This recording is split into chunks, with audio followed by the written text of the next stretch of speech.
کہ جب کہہ رہے ہیں کہ یہ ہماری بدعمالی کا نتیجہ ہے تو پھر اس بدعمالی کو دور کرنے کے لیے اپنی اصلاح کی یہ فکر ایسی پیدا کریں جیسے کہ کوئی بیماری لگ گئی ہو انسان کو تو چین نہیں آتا جب تک علاج نہ کرے. پیٹ میں درد ہو رہا ہے تو جب تک دوا نہیں کھا لے گا اور جب تک کہ اس کا علاج نہیں کر لے گا اس وقت تک چین نہیں آئے گا، انسان تڑپتا رہے گا.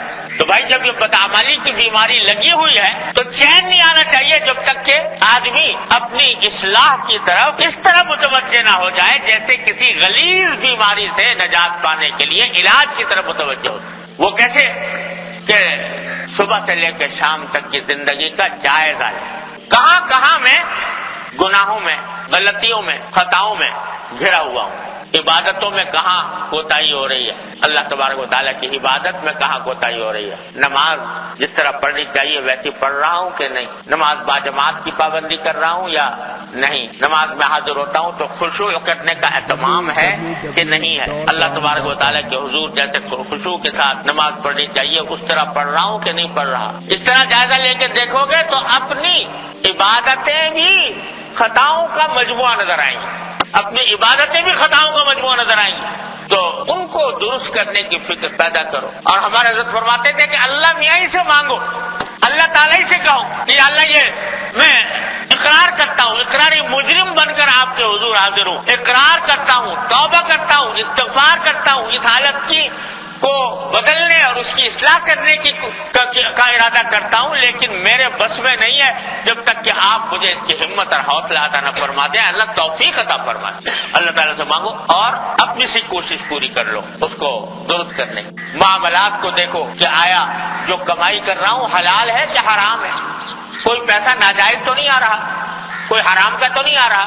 معاشرت کو دیکھو، ماں باپ کے ساتھ کیا واقعی ویسا سلوک کر رہا ہوں جیسا کہ قرآن نے بتایا، جیسا کہ نبی کریم صلی اللہ علیہ وسلم نے جس کی تلقین فرمائی ہے. ماں باپ کے ساتھ ویسا ہی سلوک کرتا ہوں تو اس نے سلوک یا اس میں کوتاہی ہے، اگر ہے تو اس کو دور کرو.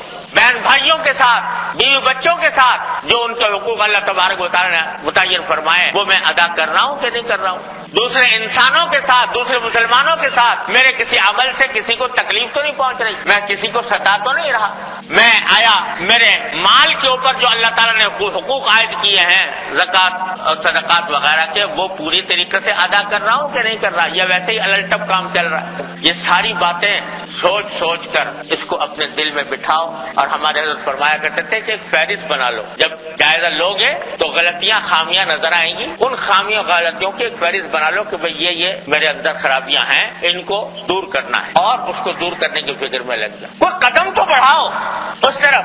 جھوٹ بولتا ہوں یا غیبتیں کرتا ہوں، اپنی گفتگو کے اندر لوگوں کی دل آزاری کی باتیں کرتا ہوں، کسی سے بات چیت کرتا ہوں تو اس میں غلط بیانی تو نہیں ہو جاتی، تحقیق کے بغیر کوئی بات تو نہیں کہتا، کیونکہ تحقیق کے بغیر بات کہنا بھی جھوٹ کی ایک قسم ہے اور اس کو بھی نبی کریم صلی اللہ علیہ وسلم نے منع فرمایا. اور خاص طور سے ایسے ماحول میں جیسے کہ آج کل پھیلا ہوا ہے، اس میں افواہوں کا ایک طوفان ہوتا ہے، افواہوں کا طوفان ہوتا ہے. ایک شخص نے کوئی بات کہہ دی، سوچے سمجھے بغیر، تحقیق کیے بغیر اس کو آگے چلتا کر دیا، لوگوں کو بتانا. یہ سب حرام ہے.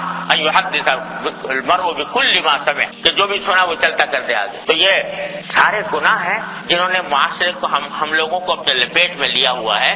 ان سب کا جائزہ لے کر اس کا اپنے پاس فہرست بناؤ اور اس سے نجات حاصل کرنے کی عملاً کوشش بھی کرو، اللہ تبارک و تعالیٰ سے دعا بھی کرو کہ اللہ مجھے اس سے نجات دے. یہ چوتھا کام یہ ہے بھائی، اور یہ بڑا اہم کام. اور یہ جو ہم بیٹھتے ہیں یہاں پر اسی لیے بیٹھتے ہیں کہ اللہ تبارک و تعالیٰ ہمیں اپنی برائیوں پر مطلع اور متنبہ فرما دے اور اس کی اصلاح کی فکر پیدا ہو جائے. سوشل میڈیا پر سب سے قدیم اور سب سے ریلائبل برانڈ درسقرآن.com